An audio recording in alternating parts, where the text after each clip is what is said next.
Welcome to the Winning Move podcast. We have an awesome guest on today, one of my good friends, Robert Vasquez. But before we dive into it, you guys know you got to do. If this podcast brings you any value, share it with your friends, share it on social media. That way we can spread the word and I don't have to spend money on ads if it does bring you value.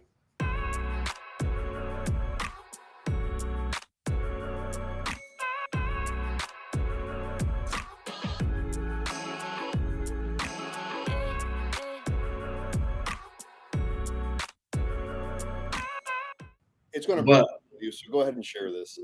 go ahead and share it so we can both grow our social media. If you guys aren't Absolutely. growing your social media, you need to be. All right, man. So where did we meet at the boardroom event? Is that where we met?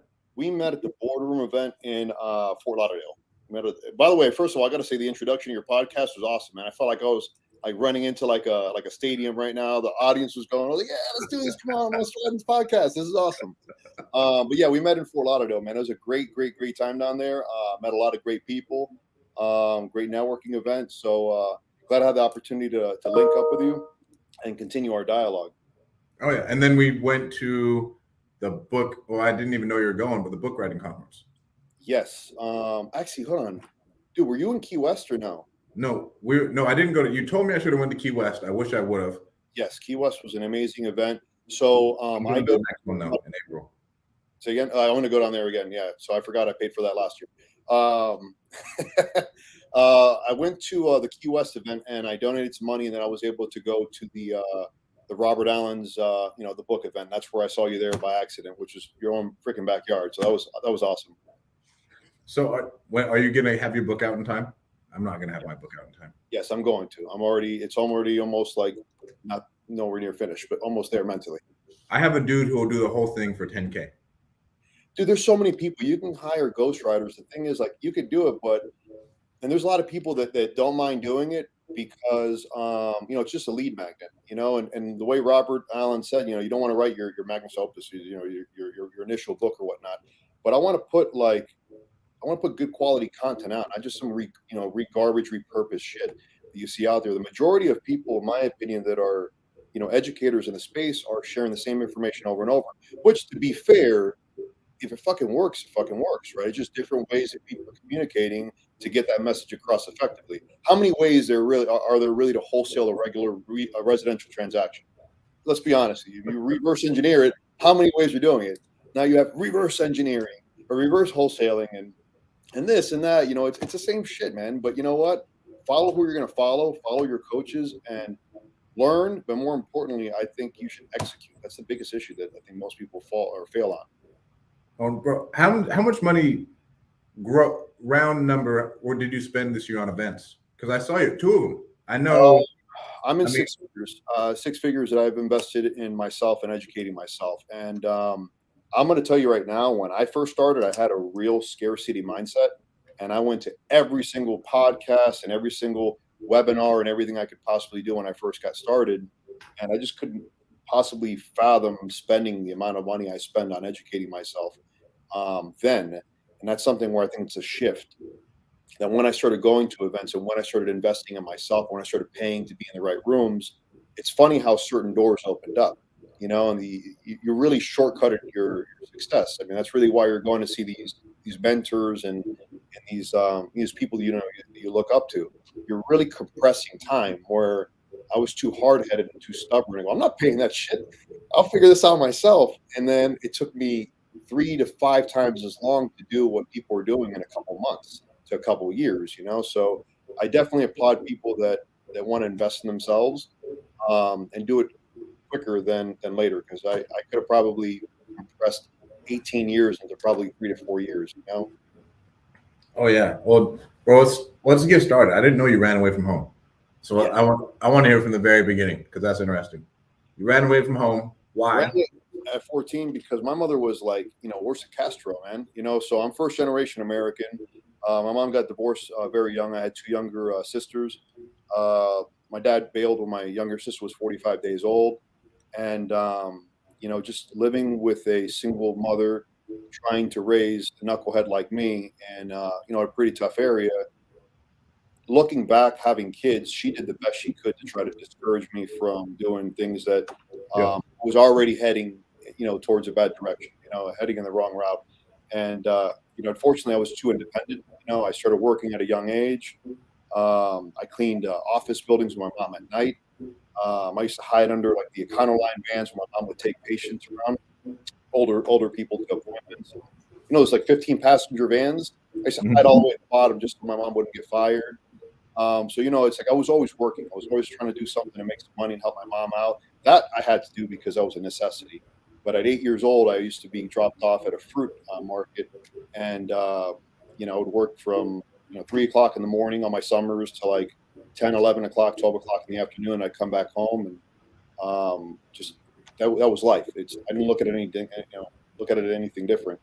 But at 14, I pretty much had enough. I was like, this is ridiculous. I can live out on my own. That was very challenging. Right now, how difficult it is for a 14-year-old to make $99 a week to pay for tuition. It was very difficult, right? I lied about my age. I got a job at Dairy Queen, and ended up working at 3 Dairy Queens, and a bunch of other jobs. I was doing everything I could to make some money. So when did you start making money the first time? So the first time I was doing some stuff I shouldn't have been doing, I thought it was badass. I was 16 years old. No, excuse me, I was 17 years old. I had gotten a Ford Mustang Steeda. I think it was badass. I was racing all over South Florida. When Fast and the Furious came out, and the first one came out, that's bullshit. That's not how we race in Miami. When the later edition came out with Ludacris and everything, that's what I was talking about. I've been talking about this for years. So I was racing and doing shit I shouldn't have been doing. And I had a pocket full of cash, and just it kind of hit me because I dropped out of high school. I got my girlfriend pregnant. We ended up getting married. I got married at 16 years old. I turned 17 years later. So started life very, very young. I know I look like I'm 90. It's because of all the stress. Okay. I moved out at 14. I got married at 16. 17 late. Turned 17 a week later. Making good money, and I realized I haven't really done anything with my life. The direction I was heading in really wasn't the right direction, and the military always appealed to me. And dude, I grew up watching like Arnold Schwarzenegger and Chuck Norris and Michael Dudikoff and American Ninja. I was like, dude, I really want to join the military. So I did that, and that was an eye-opening experience. If anything, I think the military for me just kind of solidified or helped put fuel on the fire of my work ethic. I work a lot. I don't have to. I enjoy what I do. It's something where I'm not a stranger to work. First of all, I don't give a shit if I'm wearing food. I'm taking off my coat and I'm jumping into doing whatever I have to do. You sound a little bit far, bro. Do I? How about now? Yeah, that's better. Mucho more. All right, so joined the military, took off. Got into a little bit of trouble in the military because I was too independent. More importantly, here's what happened. I started flipping cars in the Army. And apparently, if you're making too much money in the military, they question how you're making the money. And I started having wholesale deals where I was buying rims, radios in Miami at the port, bring them up, and I'd sell them to all the soldiers. And I was making pretty good money. Like I was making more money flipping cars and flipping rims and flipping stereo equipment than I was making in the Army. And there's a catch: if you're making too much money, you could actually get discharged from the military. Like people who win the lottery. Little loopholes. That didn't happen. I didn't win the lottery. But the first time I started making real money was in the mortgage industry. I had an opportunity to work at a mortgage company, and when I got out of the military, I had no idea what I wanted to do. To be honest with you, man. I was really lost. All my buddies were overseas in Iraq. My back was all jacked up, and I was like going through a little depression. I didn't know what I wanted to do. And I got the opportunity to join a mortgage company, and before I knew it, I started changing my mindset. Is really what it was, because I grew up thinking there's no way I can make $30,000 a year, $40,000 a year. I need a degree to make $50,000 a year. And working in an environment where they really shifted my mindset, thinking that, you know what, I don't give a shit where you're from. If you work hard, you can make more money than you can make more money than a surgeon, you can make more money than the next Y or Z. And going through the training and hanging out high-level people. By the time I was 21 years old, I was making over 50, 20 grand a month, which is life-changing money. When you Say that one more time. I was started making 15 to 20 grand a month by the time before I was 21 years old. Oh wow. Yeah, that was pretty life-changing money. It was party time. That's what it was. Like, at this point, you're changing your mindset and you're making money, but you're not backing it with any kind of financial education. And I think that's something that I don't think it's something that I learned later on. I started educating myself. I started realizing my mistakes. And the market crash was a very humbling experience for me. And I sat there and I consumed every possible book I could read on the subject of money, on money management, on investing. And I realized I was a fucking idiot. I spent a lot of money doing stupid shit. The amount of money, and granted, at the time that I was looking to do the right thing, it was only because I was following my peers in the mortgage industry. They were all looking at buying properties and flipping properties, and at the time the market was so hot, we were helping people do cash out refinances, taking cash out. And these guys would put $10,000 down per townhome pre-construction, and before the end of the construction term, they were flipping the contract, each contract for 100 grand. And that's my first kind of understanding of real estate investment. Time out. You're asking me for a loan. You're going to cash out the equity of your home. I'm asking, what's the purpose of? Why do you need the money? Oh man, my neighbor just did this. They're all cool. My cousin did this. And I'm, oh, what is it you're doing? I'm going to take $5,000 to $10,000 per property, buy 5 or 10 different construction properties, and put the contract in a couple months. And they were cashing out big time.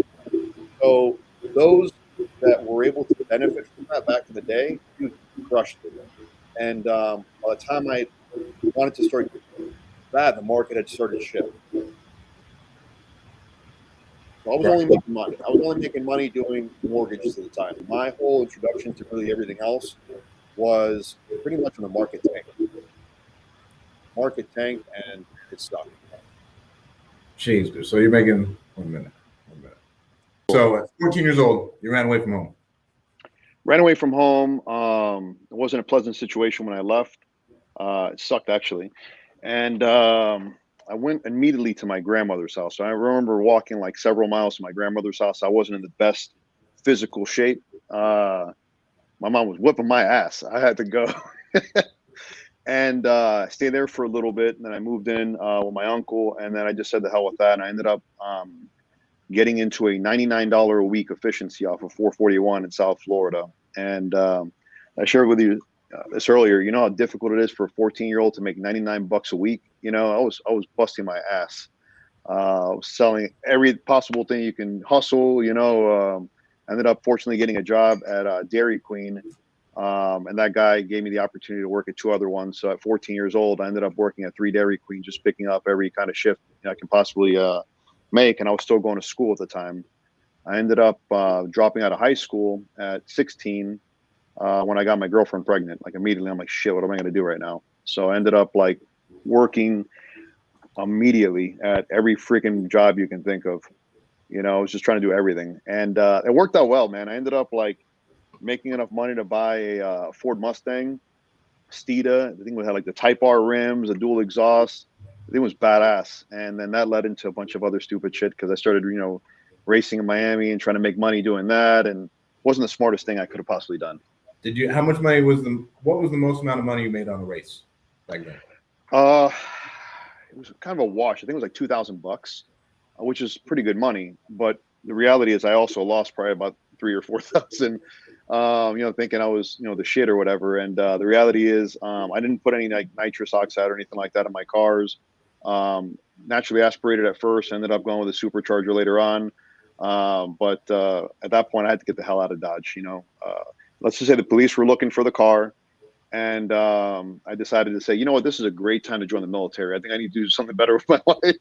And I think within like 60 days, I was in basic training. Okay. And then you left the military because you're making too much money, like word for word. No. I mean, I left the military. I had a lot of issues in the military because I was making too much money. I was under investigation. And the worst thing you can ever tell your investigating officer, and they're like, I've been in the military 30 years and I drive this piece of shit car, and you're in the military 2 years and you have 7 cars and 2 motorcycles.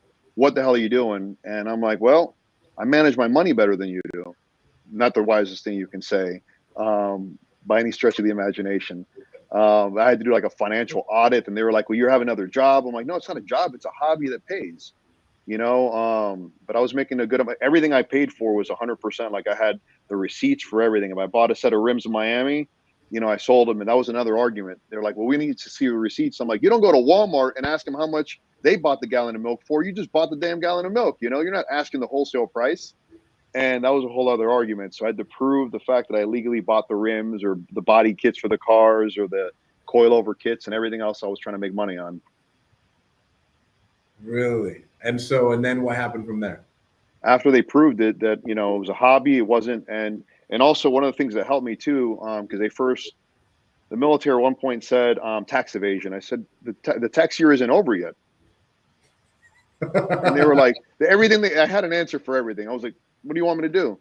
I even got in trouble for speeding on base so many times. And I got to the point where they made me write like a 2,000-word essay. I'm like, this is the military. What am I going to write an essay for? And the basis of the essay was that I'm going to continue speeding because the military is teaching me to be better than everyone else. So if I see someone running close enough to me, I have to just run a little bit faster. And ultimately, it's the military's fault for training me to be so competitive.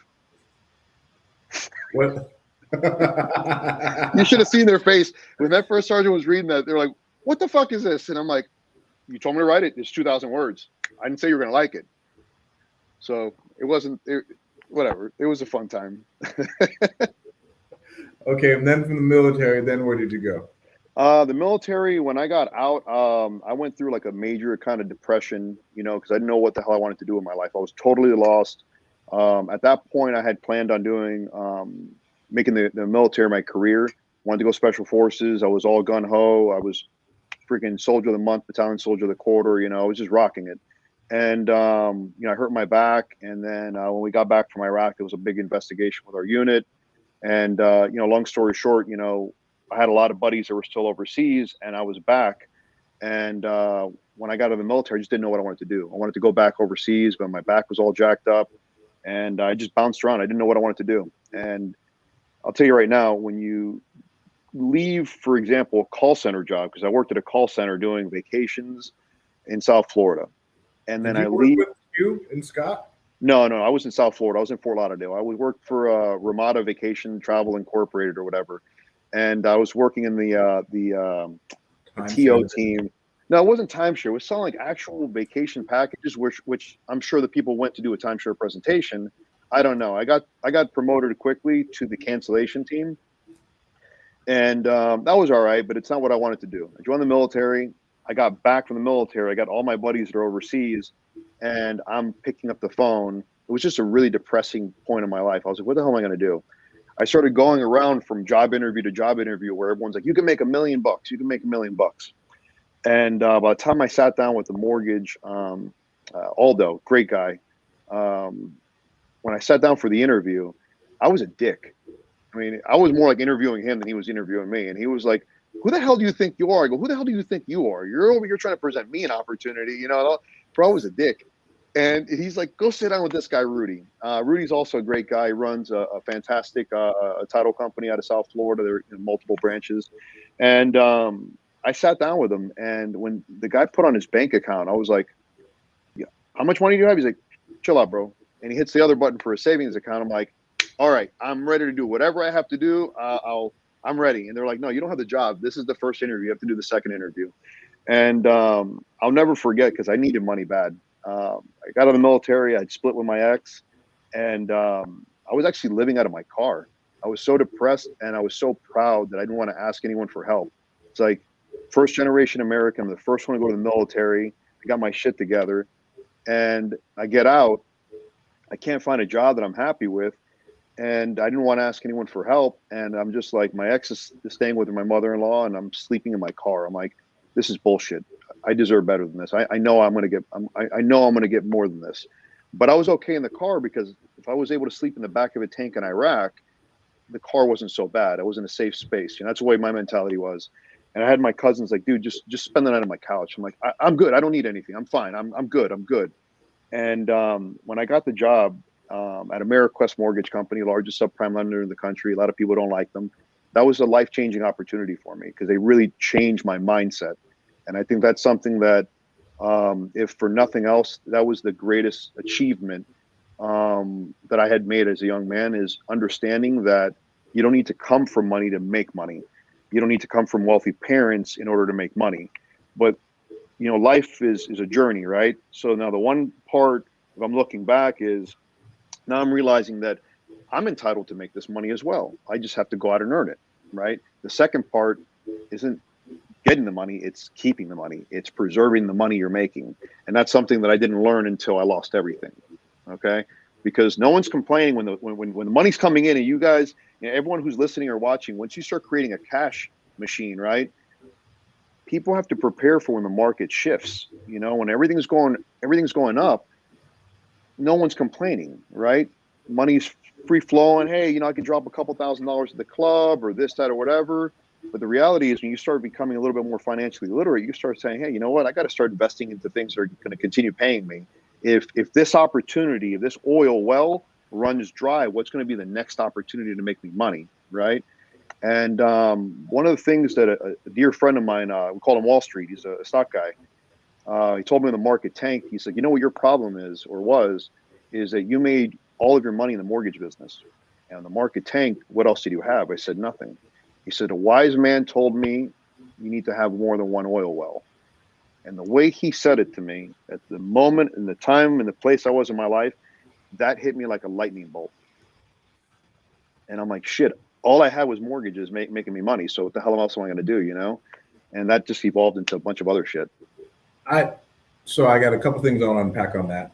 Number one, how did you get out of the depression? And then number two, once you start learning how to actually make money and you build something, then you diversify. I don't think you should really diversify until you really have an income to where oh wow, I have too much money. I'd say once you're making $30,000 a month and you can live, but then I'd still be okay, well, what do you want your company to look like? If anything, we take all that cash and go put it somewhere else. But I still think you stay focused on the company. So that's where I'm kind of split, okay? Because my mortgage company started growing really well, really, really quickly. And I'm going to tell you right now, one of the things I've also learned, and a lot of people when we're doing deals, hey, but we have to hurry up and do this. The time shifts, okay? Something can happen if you're trying to encourage a customer to close a mortgage transaction. Why? Because their rate lock might expire and you can't control what rates happen when the rate lock expires, right? Much like you can't control financial markets, okay? The month that I lost everything, okay, was going to be one of my greatest months in the mortgage industry. I was set to make 1.6 million, $5,000 in commissions. I had built up a $40 million pipeline. I was coasting. I was like, oh man, you know what? The end of the month is gonna be good. I don't need to do that right now. I got to the end of the month. We're good. Maybe the following month, I don't need to make all this money right now. Everything is going really well. And I didn't push that hard enough. And you know what happened? Who the fuck could have imagined Taylor Bean and Whitaker going down, Lehman Brothers going down? The whole financial market seemed to have stopped overnight. And $1.6 million in commissions went gone, disappeared. That's a gut check. That is a gut check. That's a gut check, bro, because you know what? That's one of the things I also learned in my youth, because I was 23 or 24 at the time. No, excuse me, I was 24 or 25 at the time, I believe. And spending money that you don't have, that was a real gut check, because I'm like, you know what? I'm set. I'm going to make X amount of dollars. Hey, it's time we get a nice little navigator. Hey, it's time we do this, because everything's rocking and rolling. And and I share this because you know what? There's a lot of people that I do business with, a lot of people I know that they talk about a lot of the good stuff, and a lot of people haven't even gone through any of the bad times. And I applaud people who haven't gone through that. However, I think that you're missing out on this experience, where the reality is, I think by watching podcasts like this or going to events, by learning from other people's mistakes, is how you compress that time going, shit, I know that Strat's gone through this. I know that Rob's gone through this. I know that whoever has gone through this. Let me listen to this to avoid these kind of, these mistakes. I didn't have that. My whole investment career, my whole journey has been just trial and error, and honestly being stupid. It's a country song. You can't be wise. You can't be old and wise until you're young and dumb, or however the hell it goes. But that's me in a nutshell. I've been very young and very dumb for a long time. And the only reason I know half the things I do is just because I beat my head against the wall trying to figure it out. Dude, and so you were pretty much spending all the money you could. Like, you didn't care. You knew you had X I was blowing money. Yeah, I was blowing money. I was having a great time. I wasn't making that kind of money. That was a big buildup. I mean, I was building. I was networking. Again, I built a $40 million pipeline that was just my pipeline, not my team's pipeline. That was my personal production. I was a mix of commercial and residential. It was just a gut check, So I go from losing absolutely everything to going, what the hell am I going to do? I mean, now I have got 4 kids. The market tanks. I was one of the first wave of foreclosures. I lost my first house. I was 23 years old when I bought it. I was 25 when I lost it. You know how depressing it is to have to move 4 kids. It's something that really pulls on your man card. You kind of question everything. Like, what am I going to do right now? What am I going to do? And, it was a mass exodus from the industry. A lot of people left the mortgage industry, the real estate industry. We haven't even recovered, technically speaking, from the building, collapse. So there's been, all the skilled labor left the workforce when the market tanked, and all these years that it took for the market to stabilize. We've had a 300,000 home per year deficiency just to meet our basic demand because of the mass exodus of skilled labor. So a lot of people left, and I just couldn't fathom leaving because, again, I'm too stupid and too hard-headed going, you know what? If I was going to make this kind of money and the market tanked and there's no light at the end of the tunnel, there's no way I'm going to get a job. I can't do this. Like, I have to double down. I have to invest in myself. And I did that. And everything went really well again until it didn't. There was, this learning curves. I think, was it Russ Whitney was talking about, I think it was Russ Whitney, who talked about these mistakes. He started calling them seminars, in his life. And I thought it was a really interesting perspective, because you go to a seminar to learn. And if you fuck up enough, you have these failures, all you can do is treat them as a seminar, right? As a learning, a learning event in your life to say, you know what, how can I adjust my sales to not do this again, right? Because if there was a mistake that could possibly have been made, I made it. I've got no shame in saying it. I've made every single mistake possible. But, adapt and overcome, pick yourself up, dust yourself off, and you keep, pushing yourself forward. At any point in time, did you feel like when the hard times came, you self-sabotaged yourself because you feel like you didn't deserve to be where you were at? I felt, after working at AmeriQuest and seeing the kind of money you can make, my eyes were always set on the horizon, that even if the whole world fell in front of me, dude, like I used to cry, like, because I knew I was going to make it. I knew it. I just couldn't figure out how.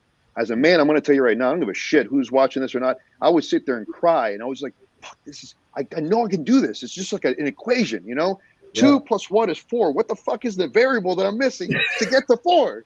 It's just so like, just like angry, and just so like, how do I do this? How do I do this?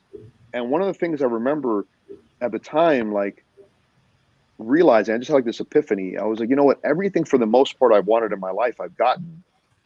I didn't get it when I wanted it. I got it when I was ready for it, and that's not always a true statement that I was ready for, but I didn't always get it when I wanted. That's more of an accurate statement. But for the most part, literally everything I've ever wanted, I've gotten. So I started really taking that to heart. And the more, the older I got and the mentors I started talking to, you realize you don't build $1 billion portfolio overnight, right? For the most part, this shit takes time, right? So when I'm looking at things short-term to make money, right? Wholesaling is a short-term business. Short selling at the time was my biggest breadwinner. That took a long time, but that's still relatively short-term in relation to the, long-term perspective from, wealth building strategies. And when I really started adapting that, or trying to shift my mindset to thinking longer term, my whole life honestly just started shifting, and working for the better. Because before, it's like I used to worry about how am I going to eat, or I need that deal to go through.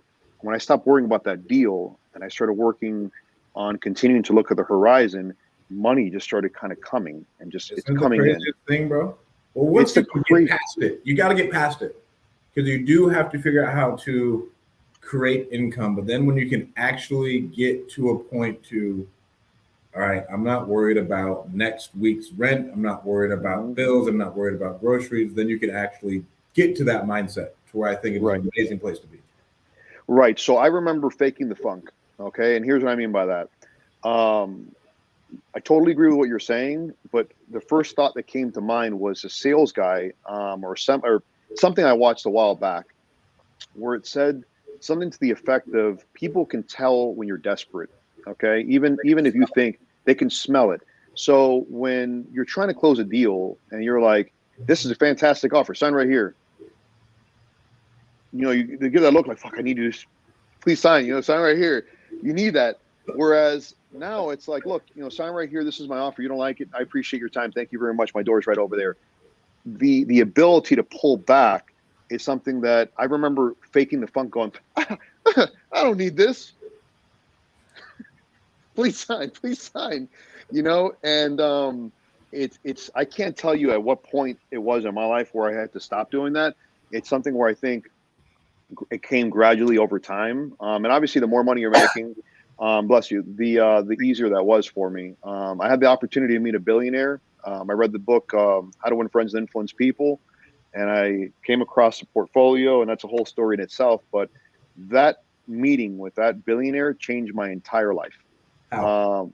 So I was doing the largest flip I was going to do in my life at the time. Okay, I was flipping a property. I owned a property on the west coast of Florida and Palm Island. Okay, it's an island off the west coast, like south of Sarasota, south of Boca Grande, and I own the northern part of the island. Okay, I literally had my own private beach and a bunch of the intercoastal, 270-degree private beach, which I would wake up, drink coffee, and scream, "Get off my fucking beach!" just to say it. I don't give a shit who's on there, because the reality is it was a flip. I only took over it because when I say it's my property, part of my documents, the property's put in a trust. I took over possession of the property, and it took me so long to negotiate that one. I held that property for 2 years. It was great. I had awesome parties there. It was fantastic. Networking events was great. A bitch to get to because you literally have to take a ferry to the island, okay? Go to the resort, park your car, then take a golf cart all the way to the tip of the island, to the end of the island. A private gate would then open up for the ultra exclusive end of the island, and that's where my property was. I was going to make $500,000 on that flip. By the way, my neighbor was Raj something. He was on American Greed for that $500 million insider trading, I think, with Martha Stewart or whatever. The guy was super cool. I don't know. I never had a conversation with Martha, but that guy Raj was a really, really cool guy. And it sucks, what happened to him. Insider trading is bullshit.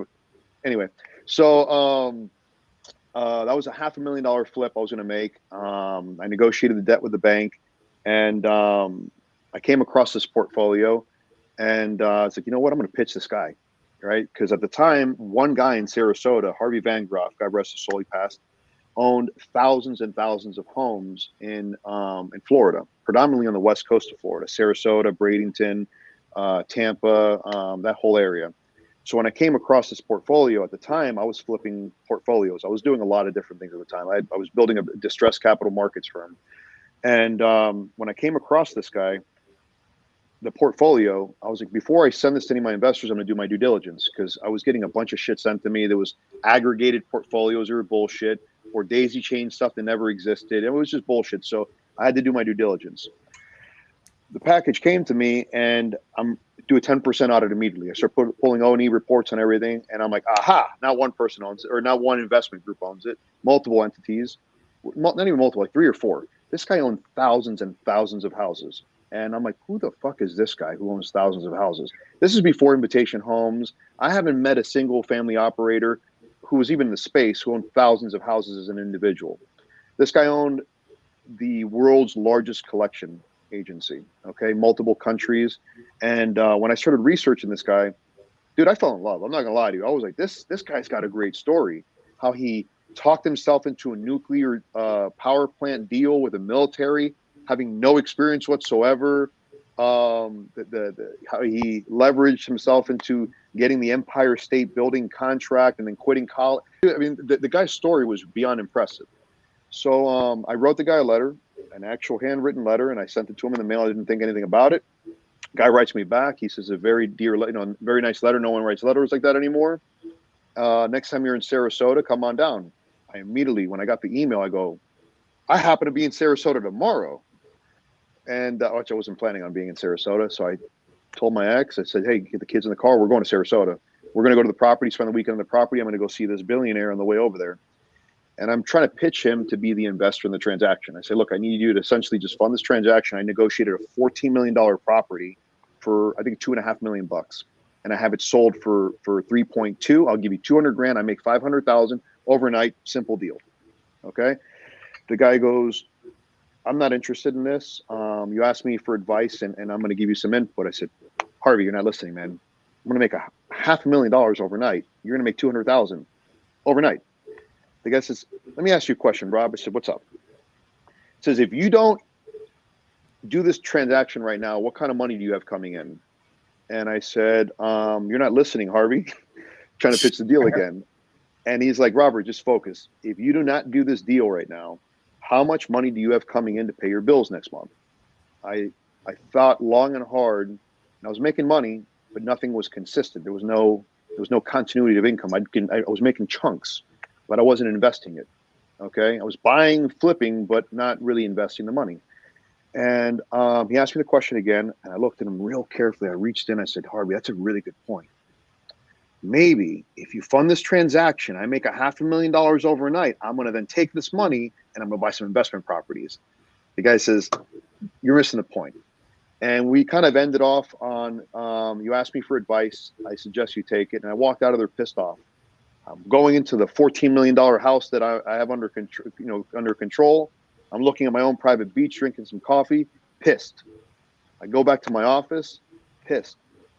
I lost a transaction because the bank switched. The bank looked at it when the debt was traded. They said, you're out of your mind when you think we're going to sell you this property for this price point. I had to renegotiate the whole damn thing. I made 180 grand on it. 6 months later, 180 grand. I don't count the 180 grand that I made. I counted the money that I could have made that I lost. But the biggest thing I got out of it was the advice he gave me. And I said, you know what, if this guy's buying like crack houses throughout the hood, whatever the case is, and that's what he was doing. Like, this is the largest collection company in the world. It's like, you know what? I went ahead and I jokingly with one of my hedge fund partners said, I'll trade you $60,000 commission you guys owe me for these 60 properties.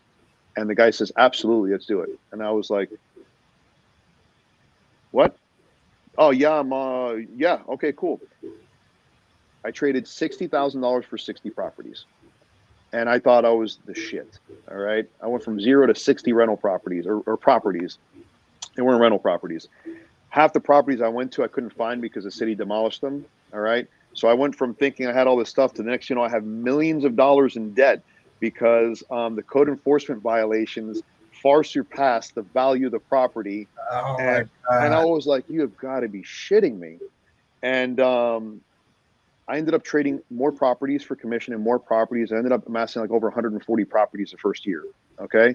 So it went from flipping properties. So now I have over 140 properties in my direct control. I ended up creating a nonprofit organization. I ended up donating some homes to the nonprofit organization. We ended up donating some homes to veterans. Mostly it was also to take the properties off the tax rolls, to be honest with you. Because I was arguing with, like, Duval County was a bitch. And they were like, well, we're not going to do anything until you improve the property. And I mean, I wrote the mayor, the senator, the Congress. I have a sore, I don't like Duval County. All right. I own neighborhoods up there and I just let them retrade. I get money back. If they trade at auction, I own them free and clear. The surplus funds come back to me. Like, you guys can deal with this. I'm done. All right. But I took the guy's advice and I ended up building a rental portfolio. And that was the shift. That was the next shift in my investment journey. Because I said, you know what? Literally, if I have a $500 car payment, right? Which at the time, I think I bought I had a Chrysler 300, that new body that came out, which is, that looked like a little baby Bentley or whatever at the time. And I ended up flipping a short sale and creating, like I remember how they said, the rich dad, poor dad, he says the rich create money. And at the time I was, you know what? I could flip the short sale. They don't qualify for the full amount. How about I give you a silent second mortgage for the $67,000, right? You'll pay me $670 a month on it. That just pays for my new car. And then immediately, notes. That's when I got into, well, that evolved, okay? Because the market shifted. When the market shifted, I started a company called Countrywide Capital Group. And how I got into the note industry is by accident, okay? When I say by accident, I was just calling, doing everything I could to try to figure out ways to make money. And then I heard about people flipping REO portfolios. And I'm like, this is something I could do. People were educating on it. It was a big shit. Everyone in Tampa seemed to be the biggest educators in the space. And fortunately, I got involved because I was freaking too relentless. I would call every asset manager possible. I started looking up bank filings, seeing who was signing off on the paperwork. Majority of people were bullshit VPs. And long story short, I contacted an asset manager. The market's falling. Everything's like, crashing. And we got a hold of one asset manager, and they said, this is Robert Vasquez with Countrywide on the phone. And I hear the manager, Countrywide had already fallen under. If you're familiar with Countrywide Home Loans, they were the largest lender in the country. They owned 1 out of every 3 mortgages in the country. They were the behemoth. So everyone knows Countrywide, at least the name. So when they hear the Countrywides on the phone, they associated me with Countrywide. I didn't want to correct them. I was like, yeah, damn right, this is Robert with Countrywide, and I'm interested in buying a non-performing note portfolio. Didn't know what the hell I was doing at all. And we go back and forth. The guy goes, well, how many, what markets, what price points, whatever. And I said, well, I'm interested in Florida. He goes, I can carve out the Southeast region for you. What do you want to start with? About 1,000 loans? I said, 1,000 loans sounds pretty good. Yeah, it sounds pretty good to me. I don't know what the fuck I was doing. All right. Now, fortunately, because I had a mortgage background, when I got the due diligence documents, I started tearing through the documents. I started finding inconsistencies in the truth in lending, Reg Z. I started doing mortgage audits on these. And that's just something I was actually pretty damn good at doing. I was one of those guys that actually read the mortgage documents. So when I look at the 1003, the mortgage application, I realize that this is inconsistent with this, and that's inconsistent with this. I realize they have shitty, faulty loan docs. So I started negotiating significant trade discounts on these trades, and I try to sell them for huge profits. But I didn't know anyone I could sell them to. Yep. That was the next part of my 18, 20 hours a day for many, many years. I ended up putting like a 2-cent bump on that and making a couple $100,000 on that trade. And I was like, what? Okay, we're back. We're back. And it was just, dude, the whole thing was just a journey, man. I started flipping notes. That led into doing it on the commercial side. I did what I call a coordinated deed in lieu, which essentially the bank said to me, they were going under. We already knew they were, because I started targeting banks with high camel ratings that we knew they were going to be taking over. What's the Hamel rating? Camel rating. It's collateral asset management, loan quality. I'll send you the acronym. I forgot what it stands for right now. Banks are regulated, okay? FDIC, banking institutions are regulated by Camel ratings. 1 is safe, 5 is high, okay? When banks have too many non-accruals on their books, okay, it's public information. They have to report to the FDIC. Why? Because the FDIC insures the deposit holders, okay? So the bank's making risky investment decisions, their risk tolerance goes up. So we started targeting banks with a 3+ rating through the FDIC's website, which that was a whole fucking rat hole in itself, because like squirrel, I'm trying to find one thing. Next thing I'm finding drug seizure auctions. I'm like, I could buy a Hummer for how much money? Look at this let me refocus again. And we ended up getting a hold of one bank and had a great conversation. At that point, I had already made some trades. I had a successful track record. I was already having access to banks' war rooms. The moment I got access to one bank's war room, that led me to having multiple, because I'd said, look, I'm already hooked up over here. I'm already in this system. I'm already hooked up with Intralinks. They looked me up like, hey, this guy's already approved. It just made the process a lot easier. And I ended up going after hotel debt. I know a lot of hotel owners now. I was able to do a lot of short sales with a lot of bank debt, where I was able to carve out a piece of the pie, so to say. Mm-hmm. So I know one of the biggest or more successful pieces we did is we negotiated one one deal where the customer owed $8.5 million, and we negotiated it down to $3 million and flipped it back to him for $5 million. Actually, in reverse, I sold it to him for $6 million. Made a couple $1 million on that, and that was like, holy shit, this is fucking legit. This is for real. That was the best one we've done, like on a single trade. Everything else ended up just becoming a giant clusterfuck. I flipped thousands and thousands and thousands of doors of multifamily debt, and I share this with other people because I understood the debt side. When I say the debt side, meaning I understood how to get in with the banks, I understood how to target the banks, I understood how to tear apart the mortgage documents, and at the time it was pretty easy because I think any blind guy could walk into a bank. I think that's the better side. It's easier. As far as once you're in it and you can understand it, you don't have to deal with more people. It's all paper. You don't have to, exactly. You don't have to deal with people. But then the ensuing problem would be, now what happens when you take over the debt, right? Because I was flipping it. All right, I was flipping it, so I don't have to really worry about it so much. Where my biggest shortfall was, I spent so much time trying to make as much money as I could in a distressed space. I mean, to include, we were creating board of advisors to become a bank in order to go after the after Fannie Mae's shadow inventory, the HUD's shadow inventory, because you needed to have a bank charter in order to access the shadow inventory. So we were looking at inventory. Shadow inventory was all the foreclosures that hadn't been listed, because it would flood it and could completely destroy the market. So a lot of foreclosures weren't even on like display. They were like, hey, we see this property's foreclosed on, but it's not for sale. And HUD would have it, but they wouldn't advertise it for sale because it would completely just flood the market. So there's a lot of shadow inventory. So they were trading these assets to other banking institutions. So at the time I wrote the CCG approved REO strategy, and I wrote it and I sent it to Fannie Mae. Because the problem that started happening was a lot of investment firms started getting into the space going, hey, shit, we can make money and we've got no problem raising capital. They would start buying portfolios of properties. The issue is they didn't have the infrastructure to maintain thousands of houses. So what happened was Fannie Mae, Freddie Mac, HUD, they thought, hey, this investment firm's going to buy this portfolio of properties. We're going to get this off the books. They're going to turn it over.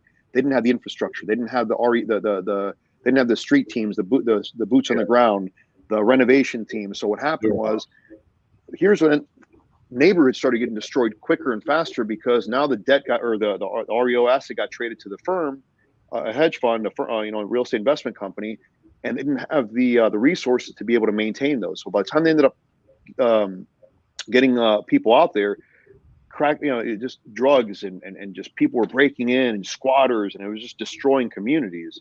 So Deidre with Fannie Mae, that was the lady who was in charge of bulk REO sales. You're welcome, guys. She was telling us how they're slowing down on the bulk REO trades from Fannie Mae directly because all the problems they were having.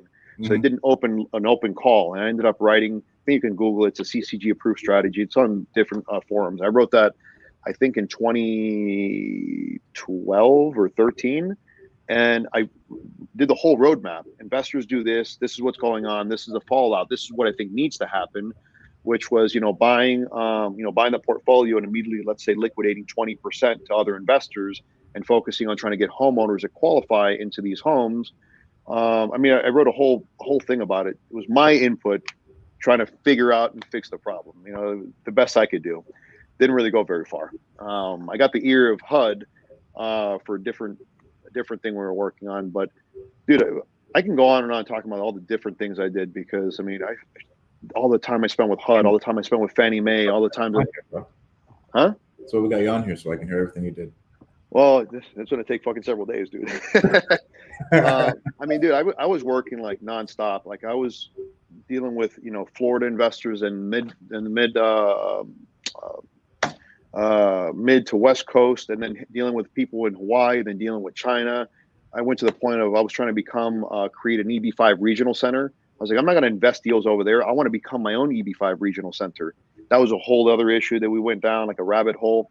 Dude, everything to make bank, I tried to do, and I try to do as an individual.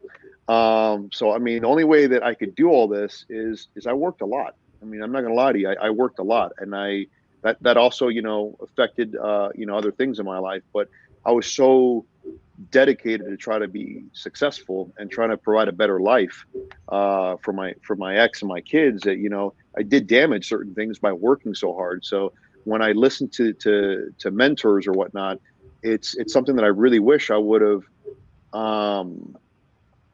followed more mentors or asked more questions. My issue is I was always too damn proud to ask for help. Yeah. At the same time, though, to be fair, there wasn't a whole lot of people in the space that were really, in my opinion, legit resources.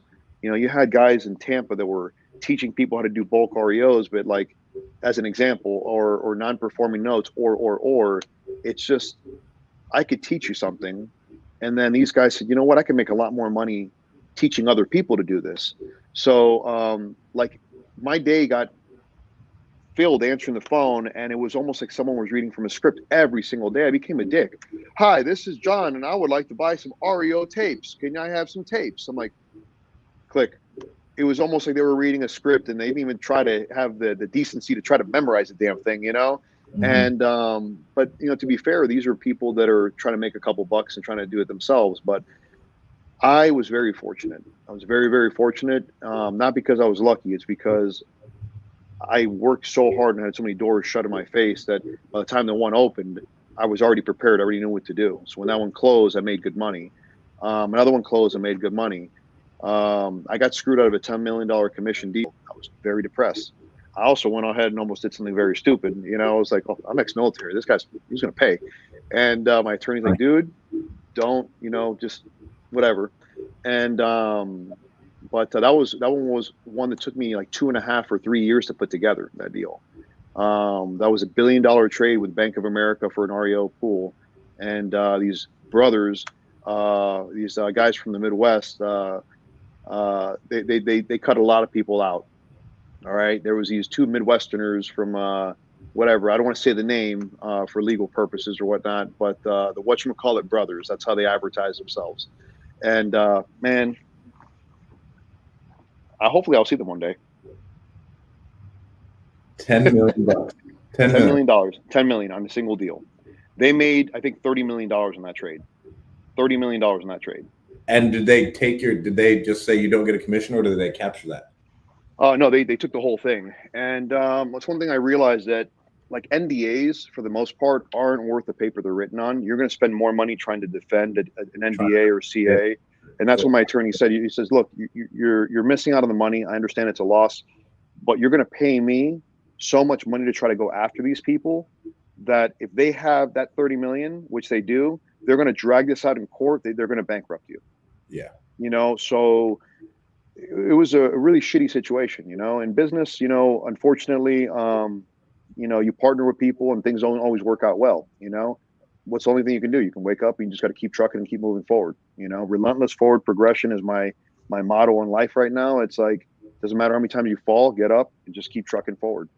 What could you have done to avoid that? Like, were there any red flags? A lot of people there was so many red flags, but unfortunately it's like, you know, say the enemy of my enemy is my friend. You know, there was so many red flags. A lot of people say, oh, these guys are going to screw you. They cut me out. But when you're part of the transaction and you have all these agreements in place and the deal's actually going through, I mean, this is several years in this, you know, putting this thing together. I mean, let's just say it involved a high level executive of a bank. Okay. Their college mistress. Okay.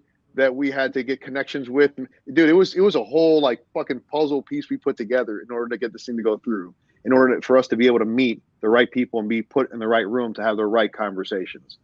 And the deal worked through. It worked out really well for those involved, rather for those who profited from it. I'd live a different way. I think that you can make a lot more money with people over the long run, instead of trying to shortcut someone and try to cut someone out of a transaction for a couple of dollars. Granted, that was $30 million that they ended up making. It was something that just it sucked, man. It really put me in a hole for a little bit, you know. And then I just ended up saying, "Fuck it, I got to keep going." How'd you get out of that hole? That's a fat punch to the face. That is a fat punch. I started speaking to quite a few people, and I mean, I was really involved at the time, like through LinkedIn, through all this stuff, because I was trying to put big deals together. If anyone's been following me for 18 years, dude, I mean, I've been flipping, you know, multifamily assets. I've been doing a lot of different things. Now, again, where I say I should have learned, and I wish I would have knew about the capital stack. If I would understand the proper capital stack, I'd be in a much different position, because instead of me trading, like just like setting yourself cap, up this way. no, the capital stack when you're raising money in order to acquire larger assets. At the time, I was like going, you know what? I don't have fucking $40 million to buy this multifamily asset. Oh, You know, so I was flipping the debt and then kind of creating deed and lose, like coordinated deed and lose, where I'd speak to the owners and I'd say, look, if I take this thing over, I don't need to file in bankruptcy. Let's work together, type of situation. Also, some of the banks said that they didn't want me to do that, because the last thing you want to do is contact a borrower or whatnot. But we did that in rare occasions, where we knew the bank was 100% being traded off, or if we knew someone that had a personal relationship. Hey, Primo, hey, I need you to make a quick phone call real quick and say hi to this guy and be friends. But it always worked out well, because the reality is, if you're going to save someone, $100,000 or a couple million, they're going to be your friend, But again, I really wish I would have known. I wish I would have known then what I know now, and I'm sure everyone can say that in all aspects of their life. But if I would have known then, instead of me trading hundreds and hundreds and thousands of doors, I could have kept some of these. Okay, I could have partnered with people, but I was so into, you don't have $40 million. They could have had 2 million, but I was like, fuck you. You don't have 40 million. You're wasting my time. And that's the way I was. When people would come to me with these assets, they go, I'm going to get financing and I've got 3 to 5 million as my pre-approval letter. I was a dick. I'm not going to lie to you. I was like, it's 40 million. Do you have 40 million? No, click. Because I started shortcutting the process and I let go of a lot of business opportunities, but I really wanted to go after the people who had the gunpowder, And again, what you seek, you shall find. And when I started looking for that, that's what I found, was people, were the individuals that had the money, But I mean, I'm all over the place, because we're going from, short sales is really what got me out of the hole. The market tanked. I bought a course. I didn't have the money to buy. All right. That's really what kind of got me to everywhere I'm at right now. When I lost my house so quickly, I was like, what the hell am I going to do? And there was a guy who now is a big marijuana university in California. All right.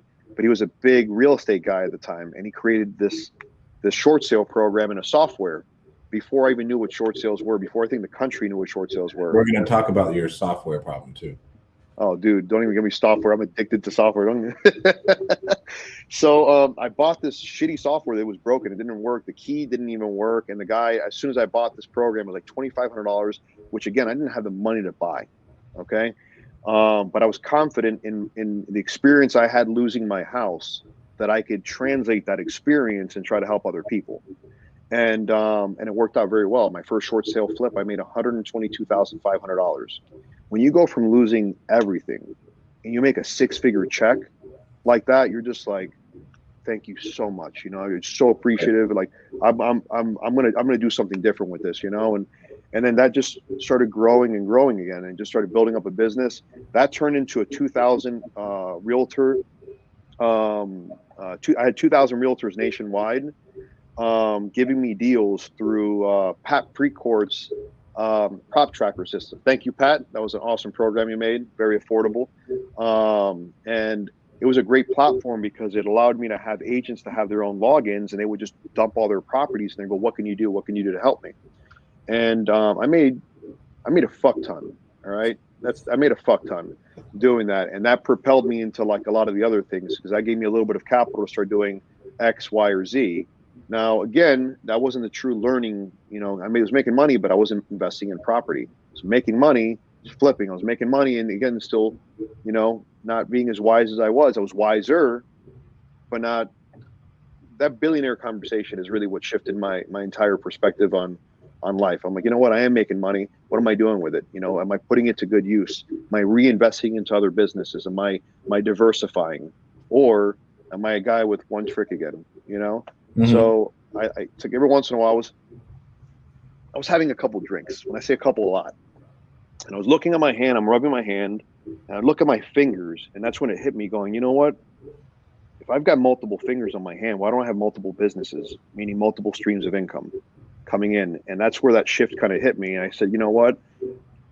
I have a goal.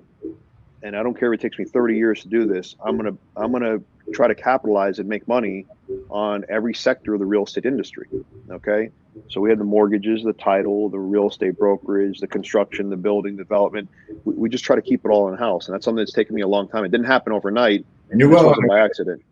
Say you're again? well anyway. You're pretty cool. Oh, it's there. We're vertically integrated. We've got all the organizations, we've got all the licenses, we've got everything. We're ready to rock and roll. We are rocking and rolling. So I'm very, very appreciative over. To be honest with you, I pat myself on the back, and I think that's a lot of things that people don't do enough on, because I had a goal, and I said this years ago. This is what I'm going to do. And I think what's interesting about people's investment journey, so to say, is if you haven't experienced this, for anyone watching this, I assure you, keep working hard. You will have this moment where one day you're going to look at what you have and you're going to go, shit, everything I have right now is what I once prayed for. And it's interesting because some people go, okay, well, you have what you prayed for. Stop. But why? If you reach that goal, why stop? What's the point of living? At that point, it's like you retire, then you sit at home. Fuck that. You know why some of these people are Walmart greeters? Because sitting at fucking home sucks. All right. People die. All right. Stop being complacent. It's like, look, you reach a goal. I think logically you make another goal, right? You just keep pushing the envelope further, whatever that goal may be. Now you've amassed X amount of dollars, X amount of rental properties, X amount of whatever the hell it is your goal is. Push the marker forward, whether that be just education. How do I educate myself on wealth building strategies, on tax strategies, on tax avoidance, not tax evasion, avoidance.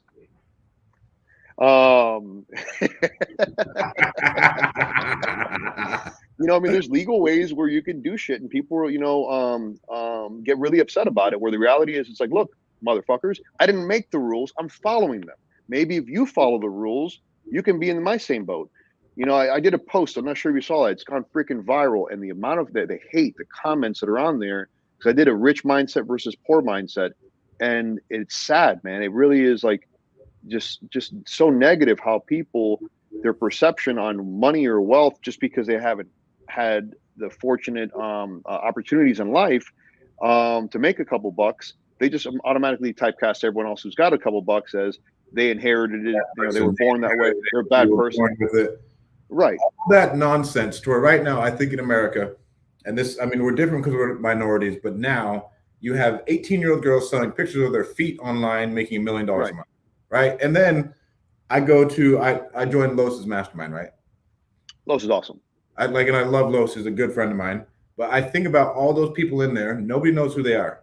All they do is stuff online, and they are all making multiple millions of dollars a year. Nobody knows who they are. And everything they learned is through fucking YouTube. YouTube University, bro. I think that here's what's interesting. A lot of people learn shit from YouTube. Free medium. Okay. You can get a lot of great content that can change your fucking life.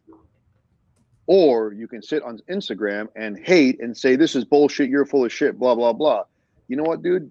Believe whatever you got to believe. I'm not here to sell anything, It's like, if you don't believe in yourself, then fuck off. I don't want to be rude, but I am. I don't care. It's like I push that kind of negative mindset away. And I think that in order to try to at least preserve your own happiness, it's like if you teach someone, you can say, come on, think about this. Carlton Sheets and Robert Allen, all these guys have been doing this since the 70s, teaching people how to make money with no money down. If people have been educating and been learning all the same shit for fucking 40 years, there might be a little bit of truth to it. Question for you. Have you ever made money in real estate with no money down? Yes. Okay. I made an extra $15,000 today. Does it affect me? Not at all. Why? Because it's a fucking process you learn, you can replicate, and it happens over and over and over and over. So for you people listening, I had a contract. I flipped the contract. I made 15 grand. I didn't buy the real estate. I didn't do shit. I flipped paper. Oh, that's a scam. Okay. Oh, bro. People, so with Bitcoin now, people are telling me shit's a scam. Like, bro, it's not a scam. You're going to make a lot of money doing some of this stuff. It's not. Yeah. I'm behind the power curve on that one, to be honest with you. I finally started investing in all this shit, and immediately every stock I touch, the fucking things dip. But again, I don't care, because you know what? I'm looking at it long term, long run. I'm just going to put the money in there. If it crashes, who gives a shit? it's something to diversify into. It's not something I feel really confident in because I haven't dedicated my time to learn it, because I am perfecting my craft right now. I'm developing my businesses. I'm focusing here. That's what professionals are for. That's why I'm going to give money to other professionals. I do it for fun in my off time, just to kind of scroll in there and see what's going on. But hit up Los. Los has a dude with a fund to where he puts his money with. Okay. Jeff guy. I don't want to talk to Los right now. My head is still hurting from the Friendsgiving. I was suffering on Monday, dude. I was suffering so bad on Monday. So I don't want to talk to Los for a couple days, all right? I had a great time over there, drank way too much tequila. Great time. 1942, fantastic. Thanks for tuning in, Marlo. Gerald says, great show, guys. Thanks, my man, Gerald. Ronald says, fire. Thanks, Ronald. Thank you, guys. Bro, all right, let's talk about your compulsive software addiction for your companies. All right, so I'm going to share this story. I think it's a real thing. So I think for any investor, right, or anyone who, and again, correction, not everyone. It's a problem, all right? I have a problem. I would be the first one. Hi, my name is Robert Vasquez. I have a software addiction, all right? It's out in the open now, all right? Because I know people that are making a fuck ton of money utilizing Excel spreadsheets, okay? No, just off of me. I know a lot of people are making a shit ton of money off of me, all right? I'm paying for a lot of people's car payments, the softwares I pay all the time, but I know people that are making stupid amount of money with just a spreadsheet, and that's why people overcomplicate things, It's just me, my mind's so fucking far ahead sometimes that I'm building in my mind a company for scale when at the time I didn't even have the scale. I didn't have the people there. I just meant to them going, I know I'm going to do this, so I have to invest in the infrastructure to be able to put the seats, the asses in the seats to be able to ride the software, right? So again, I bought Pat Precourt's prop tracker system. I'm fucking still paying for Relief Flow. I never used the damn thing. They haven't, in my opinion, developed it forever. And that's my opinion, whatever. They've had 10, 15 years of my money, so I don't give a shit what they say. All right. Still paying monthly. Stickiest forever. Dude, here's what's funny. I remember my ex-wife telling me, she's like, dude, if you buy one more fucking program, you're spending the night on the couch. And I shared the story with you, all right? I did what any smart businessman would do at the time, any smart, logical man. When you have a wife telling you buy one more software program, you spend the night on the couch, I went off and I bought a more comfortable couch, all right? Because I'm like, fuck this shit, all right? I'm investing in the software because it's going to help me make more money, which is going to buy more couches and a bigger house. So I'm buying the fucking software. Didn't do shit for me, all right? I think I'm like, fuck, it's the wrong one. I got to buy the next one. Because, everyone's promoting, and I think like Freedom Soft, when that one came out, that one was by far the best marketing that I've never seen anyone do marketing like that. So Preston Ely, I give him credit for that, because that marketing was fucking second to none.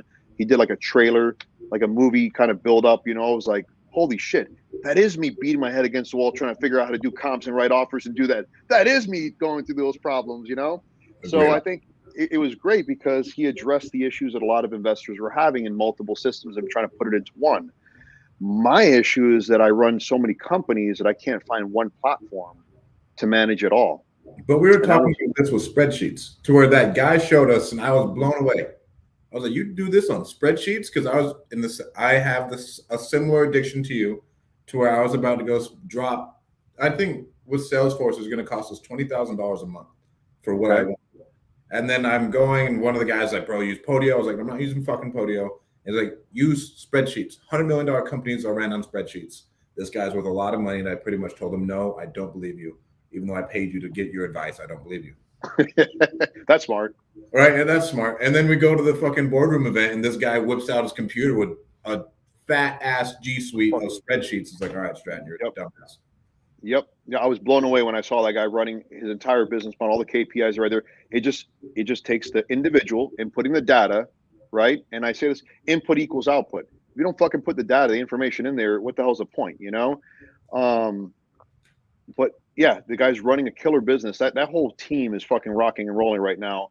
And they were kind enough to share those spreadsheets, and I've looked at them, I've utilized them, trying to have my team deploy them, but we're also trying to do other things with respect to like linking them to like a oh my god, what's that KPI software that's not Podio, Plexi? Plecto. Plecto.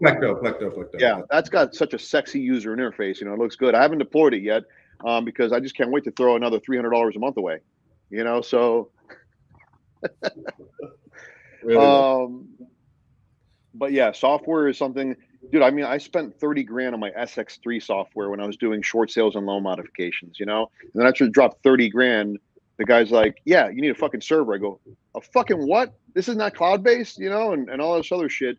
Cause I was trying to, and I didn't know shit at the time between cloud based and desktop apps. And I'm like, well, then I ended up buying a server. He's like, great. Now you need to buy software, the licenses to have the additional like remote login. I'm like, motherfucker, this $30,000 investment turned into like $50,000-$60,000, and it was just a shit show disaster. I think I still have this freaking 300-pound server in one of my houses in a closet, to be honest with you, that I never did anything with. I never did anything. I'm like, fuck this shit. I ended up going with another software company after dropping all that money. The software was great for my own desktop, but it wasn't scalable, and we ended up going with another program that I think I paid some stupid dollar, like $13 a month. Okay. And I ran a freaking phenomenal team. I had an office in the Philippines. I had five VAs over there, probably more, but it was 5 people that I spoke with. I'm not sure because every once in a while I'm like, Sally. First of all, I know your name's not Sally. All right. I just explained this to you yesterday, you know, and you know, we learned that, you know, later on, because I was working with them for so many years, that it was a family and they were just splitting the workload. So once I got to know them and they got to know me, it's like, all right, the system was just streamlined, man. And I think I ran a killer business. I think it was Capta Loans, and I was stupid cheap, man. And for what I was able to do, I had 2,000 realtors giving me their business. All right. We're talking about thousands and thousands of files per month. I created a fucking an assembly line. And that's the most streamlined I've ever been. And I read the book, How to Win Friends and Influence. No, excuse me, the 4-Hour Work Week at the time.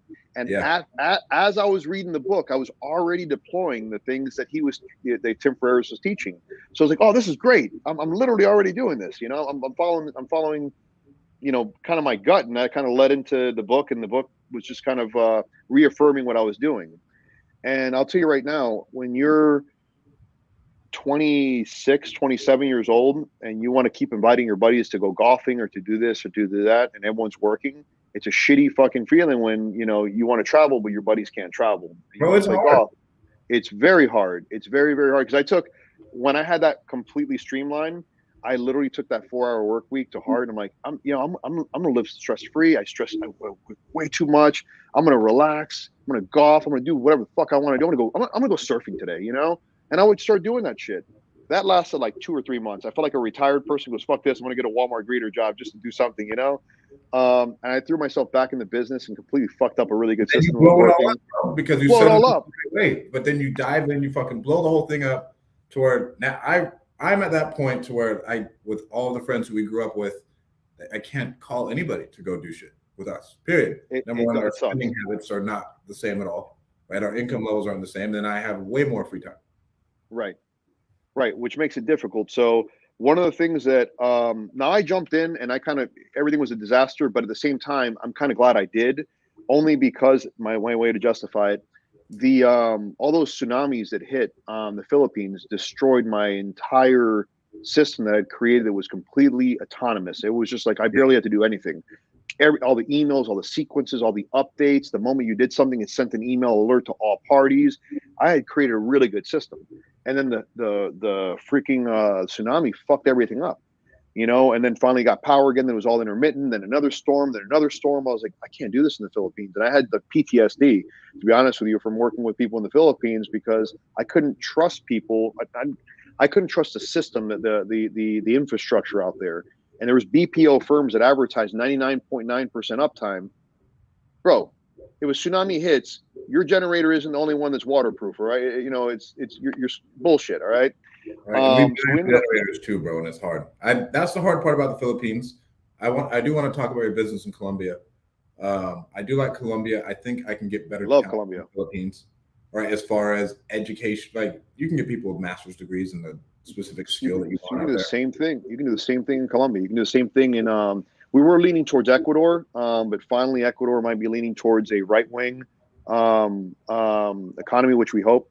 will ensue over there. But the reality is just the dollar conversion ratio isn't worth it. So other countries like Venezuela, Great.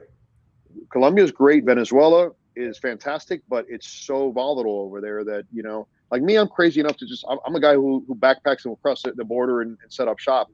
I don't really care. You know, it's like, I know what to look out for, but it's difficult too. And I've got my real fake cousin, who's my business partner, on the mortgage side. That's a whole story.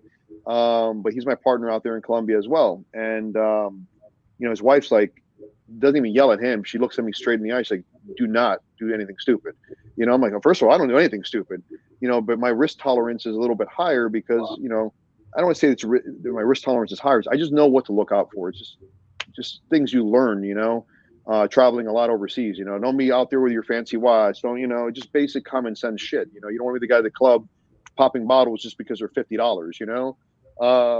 But, you know, Colombia is definitely a place that I highly recommend, both for travel and for work purposes, for you know, outsourcing. I don't want to take too much of your time.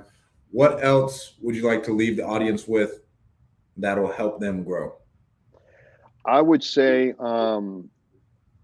with all due respect, fuck everybody who has anything negative to say about whatever it is you're doing. And I'm talking about the people that are new into this, the people that want to get their feet wet. There's going to be a lot of friends and family members that will say you're full of shit. Don't do this. You have no money. What are you going to do? Or whatever the case is. Fuck them. All right. 100%. With all due respect to everyone, you have to be able to block the negativity. All right. And if you fall, don't let people say, see, I told you so. Understand that falling is part of success. Okay. You know, Michael Jordan has missed how many fucking baskets? How many fucking times did he practice?